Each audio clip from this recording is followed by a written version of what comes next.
Hey, how y'all doing? Joe here from Southern Coastal Cooking. This afternoon I'm going to make a wonderful meal using the Shepherd Song Farms ground goat and ground lamb. It's going to be fabulous. We're going to do a meatloaf. It's going to be really, really good, y'all. Let me show y'all what we're working with here. So what I have here, I've got 2 pounds of the ground lamb and 2 pounds of the ground goat. I'm going to put some dry seasoning in here first. We have got about 1.5 teaspoons of Keith Batag smoked paprika, a teaspoon of dried and ground thyme, a teaspoon of Bezel's Cajun seasoning. I've got about 1 teaspoon of fresh ground black pepper, a teaspoon of kosher salt, a teaspoon of Mediterranean-ish Dizzy Pig seasoning, a teaspoon of cayenne pepper, and a tablespoon of garlic powder. We'll add all that right here to the meat. Add some wonderful flavor. Okay. I've also got about 10.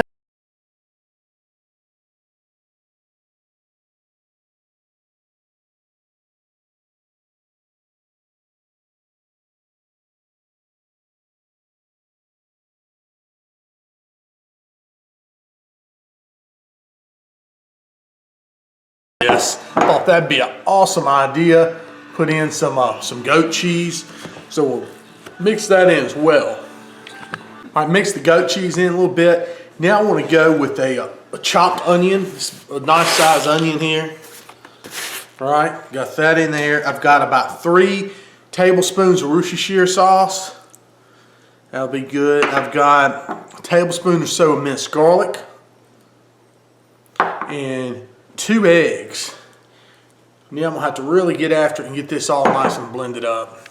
All right, y'all, so we've got this all mixed up and everything, chilling. And now what I'm gonna do, got me just a sheet here, one of those little cutting sheets. And we'll put it all out here. I'm gonna try to shape it up somewhat. I don't have a loaf pan. You don't necessarily have to have one of those. I'll go ahead and just put the meat right out here on this little cookie sheet. We'll get it shaped up. Take a minute or so to do this. And yep, I'm down to 1 glove here, so 1 hand not getting dirty is better than well, nothing, I guess. So what we're gonna do, we'll kind of try to shape this in somewhat of a loaf. We'll just go around with it like this. And just try to kind of shape it up. It doesn't have to be perfect, and get it done here. And we're going to let this just kind of sit here and chill for a bit in the refrigerator. Let everything just kind of get nice and stuck together. All right, look at that, that's pretty good. That loaf shape. Just kind of compact it there where everything's just kind of sticking together. Just like that. Okay. And there we go. Now, like this little bendable sheet, it'll be a little bit easier to get this thing off of here. See, layers like that. That's good. Like a big patty. So, got this like this.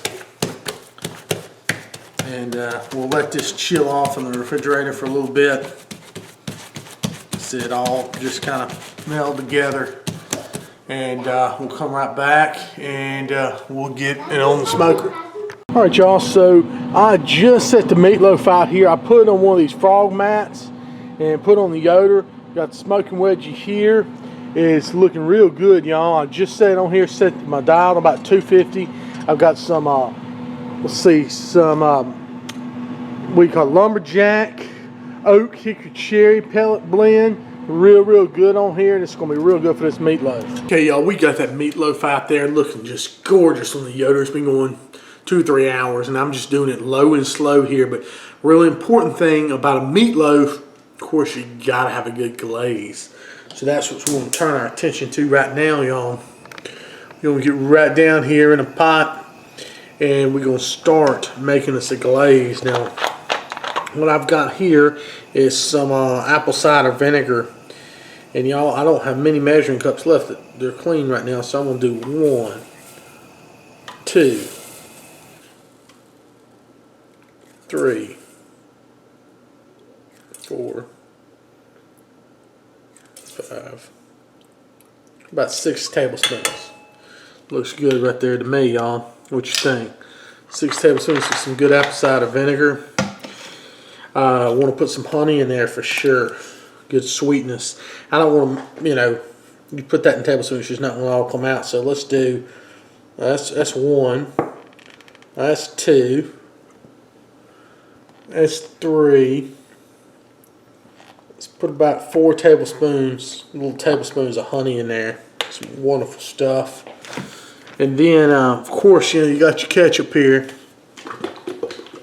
Well, actually, before that, let's go ahead with some more liquidy type stuff. Worcestershire, okay? Definitely that's going to be a part of it. Tablespoon wise. 1, 2, 3. About 4 tablespoons Worcestershire. Alright. Good stuff there. And I also like to go with a little balsamic vinegar. I think this is going to be good too. I'm going to do a tablespoon or so of it. 1, maybe 2 tablespoons of balsamic vinegar. I think that's going to add some unique flavor. Now, I'm also going to go grab a beer. I want to put a stout in here. I really love my oatmeal stout. My local brewery does. It's Lucky Town. They do they call it their flair. This is like creamy oatmeal stout. Let me get that for you. Got some of this oatmeal stout here. I don't know. It's about a half a cup or 8 ounces or so. And let's pour that in there. And what I want to do, y'all, I want to just let this go in about medium heat. I want to let this reduce a little bit before we start introducing some more of the thicker ingredients, and just let all this just really just kind of caramelize and just caramelize, just reduce. I think it's going to be wonderful. So let's just simmer just for a bit, okay? All right, y'all. Now that I've had this reducing here for a few minutes, got my good root stirrer in there. I'm going to add a few tablespoons of my favorite little rub, my homemade rub. I don't know, a few. I have 1, maybe 1.5 or so tablespoons. That's going to give this a nice little flavor. And then we're about to come in with, basically some ketchup. And that'll help to thicken it up and everything like that. So, like I said, I'm going to go ahead and let this stir just for a minute or 2 more. And then we'll put some ketchup in here. Alright, y'all, after it's been a few minutes, I'm sure this has had a chance to melt here.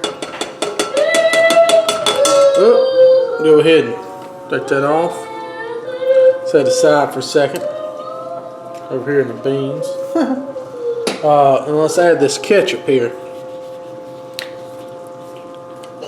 Oh yeah, this would be real good. Just add a bunch of ketchup to it. Because that's the Meatloaf quintessential. Gotta have some sort of ketchup.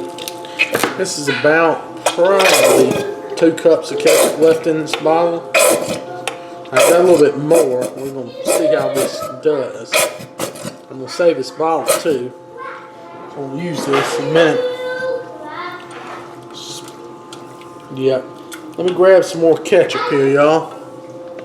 Oh, I got some more ketchup here. Now, this is a special ketchup. This is a Brooks Rich and Tangy ketchup. This was given to me by Keith Baytag over at Drunken Chef, I believe it is, name of his channel. But man, he gives me some great ingredients, sends them to me in the mail. He's a great guy. But I tell you, I've gotten some of that hot paprika they used earlier in some of these ketchups. Really special stuff. So we're gonna go ahead and stir this into here using his ketchup and all this good stuff. So look, that's the consistency about I'm looking for. Let me get my Robo Stir back in action. After I stir this up just a little bit, and we'll heat this some more, and I'm gonna just let this come to a simmer, and then we'll go ahead and taste it and see if it's where it needs to be. Actually, heck, I'll go ahead and taste it now. Salt and everything. I tell you what, I think it'd be cool to put a little bit of this soy sauce I had in here for the cabbage. Knock a little bit of that in there just for the heck of it. They give it a little good zing. And I've also got one more ingredient I want to add. Some of this beef base, better than bouillon. Take a baby spoon in it, which is about probably a teaspoon and a half. That's a new measurement here on my channel, a baby spoon, okay? So we'll stir that in. That's going to give some stronger beef flavor. I think this is going to make for a really unique flavor with this. And I'm stir that in. I'm going to put my rooster in here and turn it on low and let it go for a little bit. I'm also going to add a half a cup. And this is, I know you probably won't believe this is a half a cup, but I'm telling you, pretty much know my, let's see, 1, 2, 3, that's 1, 2, 3, that's about a half a cup, y'all, of some barbecue sauce that I put together. Basically, it's a store barbecue sauce, and I actually add a little bit of vinegar to it, a little bit of honey, stuff like that, but I want to put that in there as well. We'll let this just come to the center. Alright, y'all, so let's check on the meatloaf out here. Look at that, man, that is gorgeous. Can you see that right there? Hopefully so. Oh yeah, man. See the internal temperature. The caps is nice too. About 132, 134, 35. That looks good. It's real good. A little crust on here. What I think I'm going to do, I'm going to come out here, I'm going to stir the cabbage. I'm going to put a base on the meatloaf. Let all that come into play. It's going to be awesome, y'all. So let's base this meatloaf up. So this good sauce that we just made here. We'll put a nice little coat on here. It's going to give this meatloaf that sheen that it needs and just that sweetness right on the outside, y'all. Oh yes. It'll be nice. We'll let this cook for another hour or so with this glaze on here. Oh, it'll be beautiful, I'm telling you. And you see now it's got that smoke is there into it there on the outside as well. So now, like I said, we can put this glaze on here and just go with it. That, man, that beautiful goat, lamb, meatloaf right there, just like that. So we go ahead and do that right there. It's gonna be perfect, y'all. Alright, y'all, I'm gonna go ahead and get this beautiful meatloaf off of here. We got everything done. Oh wow, it's just gonna be gorgeous, man, with this like I said, with the goat and the lamb meatloaf. Oh my gosh, Shepherd's Song Farms, I really appreciate all this. And let's go ahead and make sure we can go ahead and get this meatloaf off of here.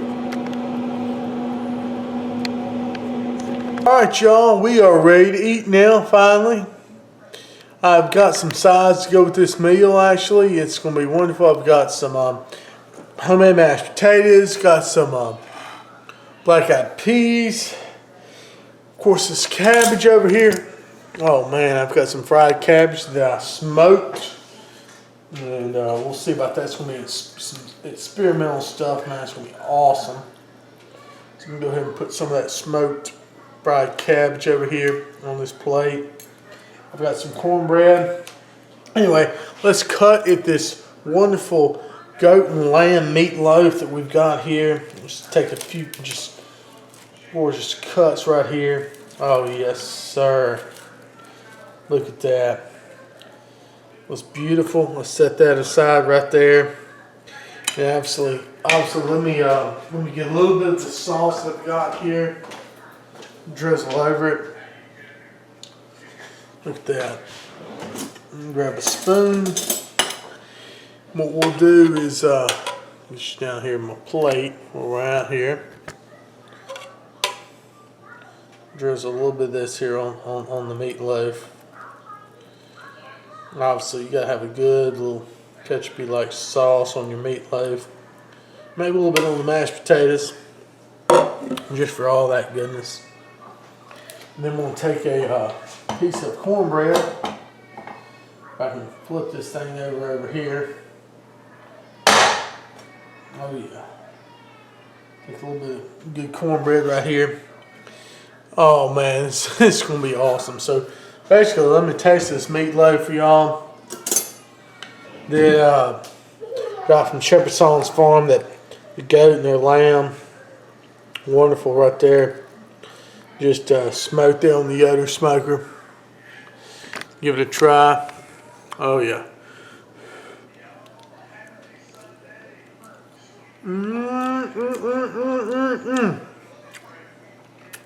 This is lean as can be, but moist. I mean, that is fantastic, y'all. Ain't nothing like a good goat and lamb meatloaf. Oh yeah, it's an excellent recipe to make with some goat and lamb, for sure, y'all. And I'll be sure to check out that website, Shepherd Song Farms. I'll put a link to it in the description box.